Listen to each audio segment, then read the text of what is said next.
Hi guys, welcome to my YouTube channel Unique Bio Classes based on NCERT syllabus for PUC first and second year. If you like my channel, please subscribe, like and share and hit the bell icon so that you can get notifications as soon as videos are getting uploaded. Okay, we shall discuss today's topic. Today's topic is structure of a sperm. Okay, so in our previous video we have discussed about spermatogenesis, where sperm was, how does the sperm was formed, we have studied about that. Now we shall see about this, what is the structure of sperm, or sperm, how does it appears. Okay, we shall discuss about that one here. Right, structure of sperm,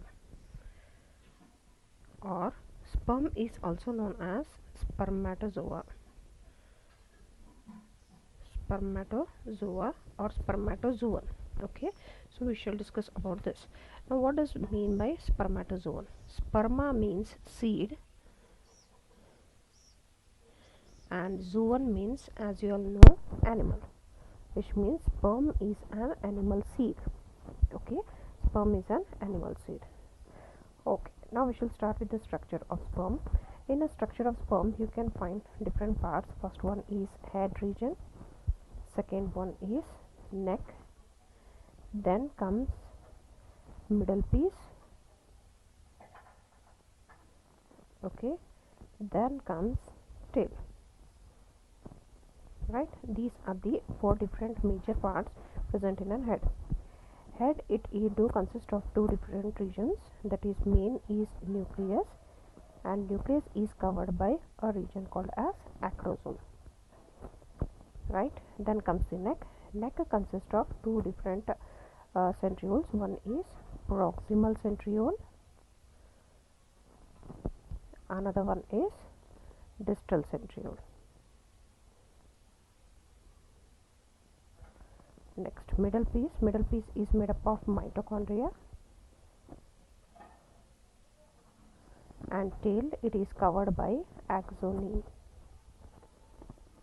Right, now head portion, head is its length of an head length will be of 4 to 5 microns, whereas width is 3.5 to 5 microns. This is the length and width of the head, whereas neck is having 0.3 microns in length.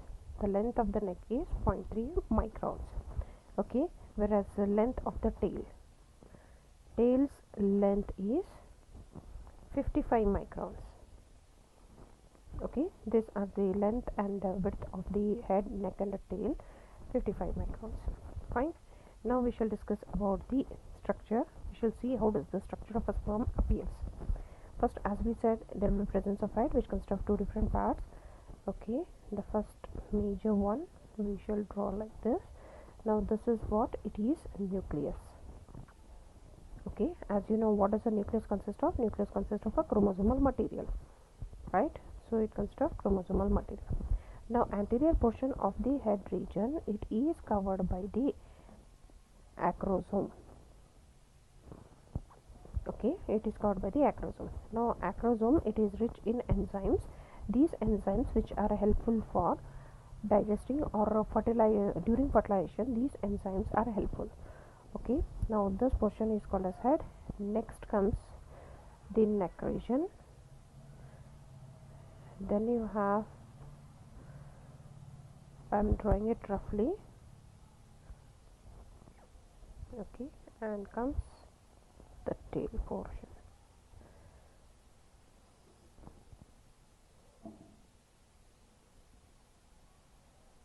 It is like this.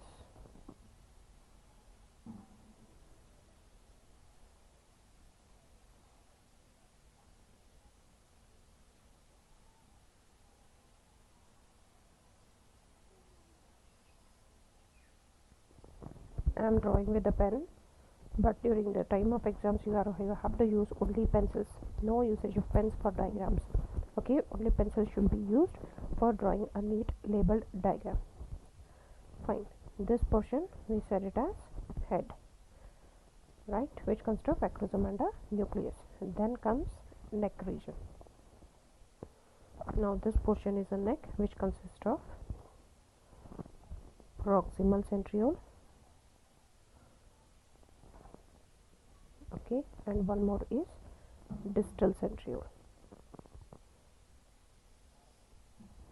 Then this portion starts from here till here, it is middle piece.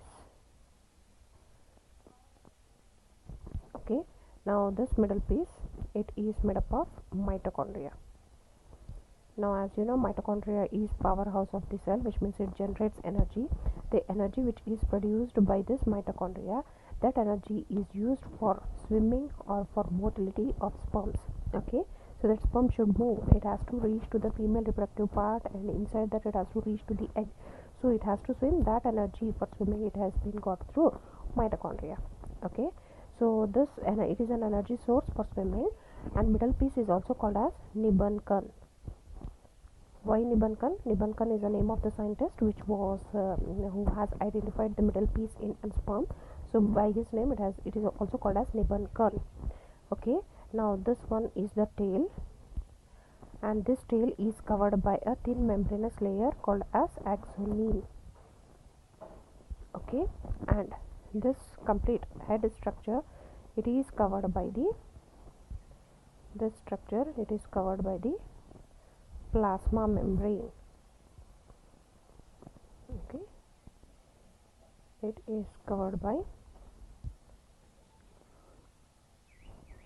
so this layer we call it as plasma membrane,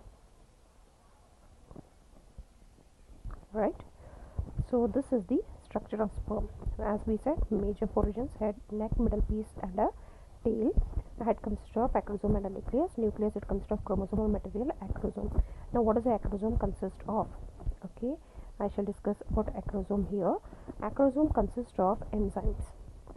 These enzymes which are useful for fertilization of the ovum. Okay, this acrosome is completely filled with the enzymes. It consists of lysins.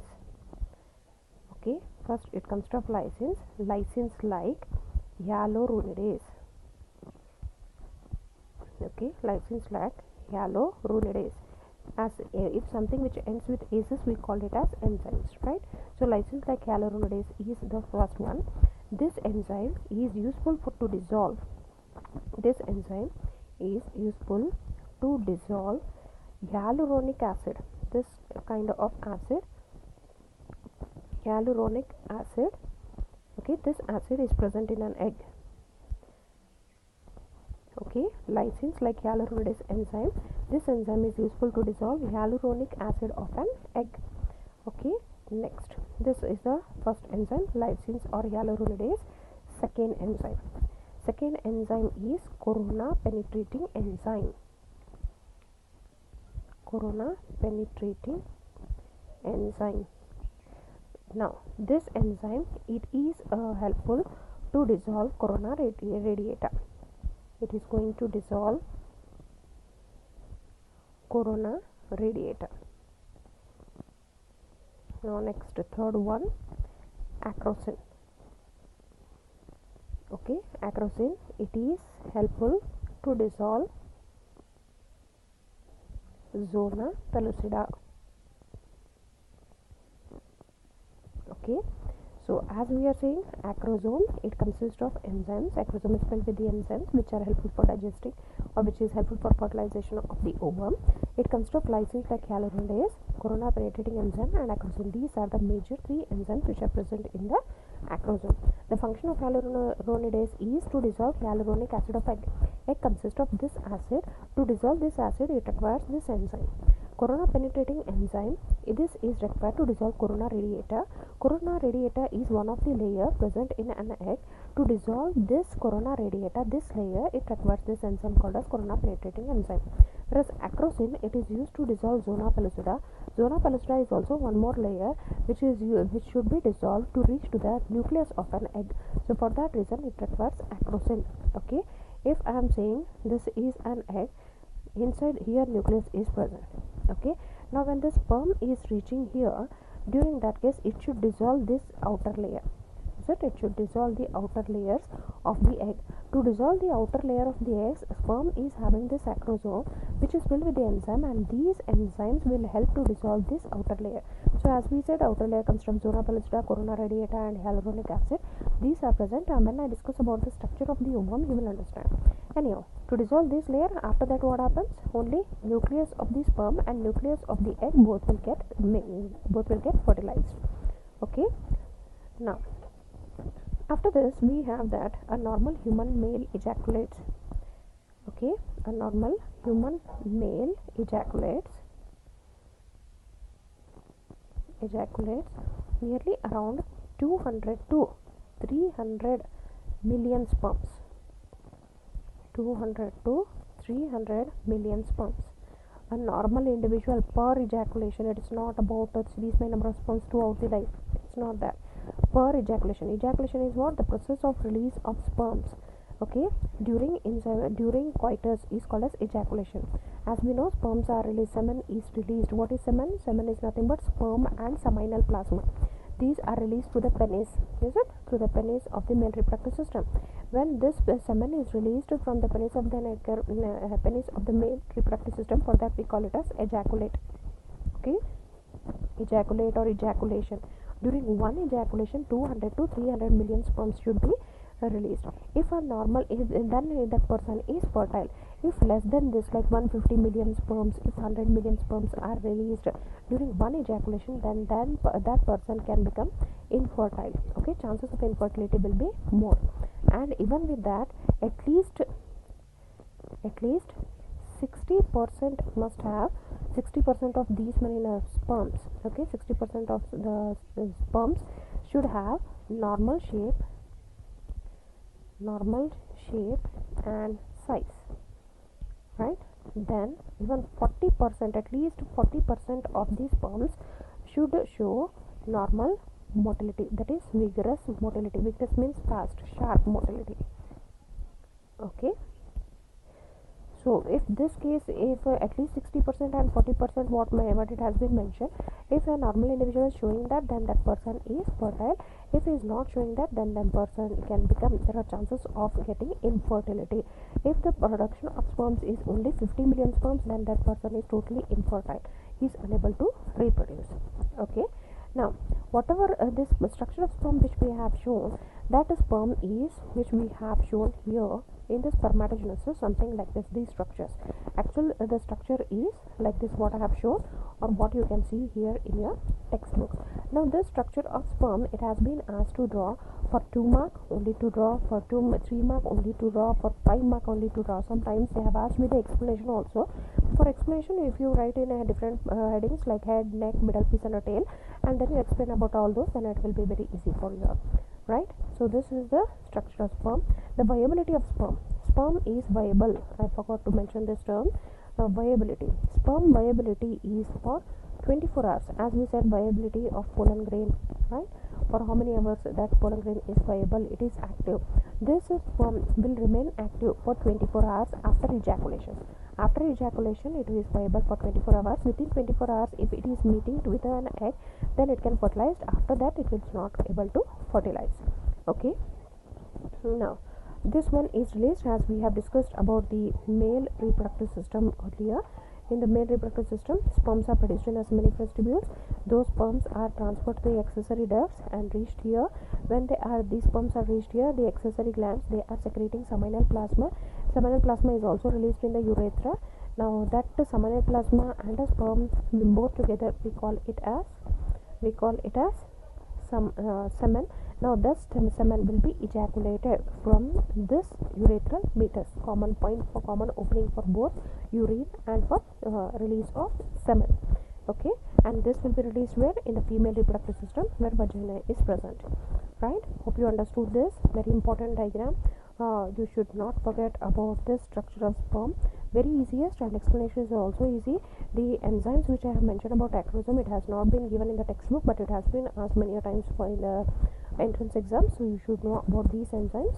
And if you have any doubts, any queries, please comment it in the comment box, and I shall discuss about this one in my next video related to female reproductive system. Okay, we shall talk about female reproductive system structure, so that we shall now in this what is the function of the tail? Tail function is nothing but it will provide lashing movement which provide forward push to sperm. Is it will just to show lashing movement like this, it will move like this, so that what does it do when it moves in the lashing movement? It provides it helps in pushing the sperm forward, right? Okay, so we shall meet in our next video. Stay safe, stay healthy.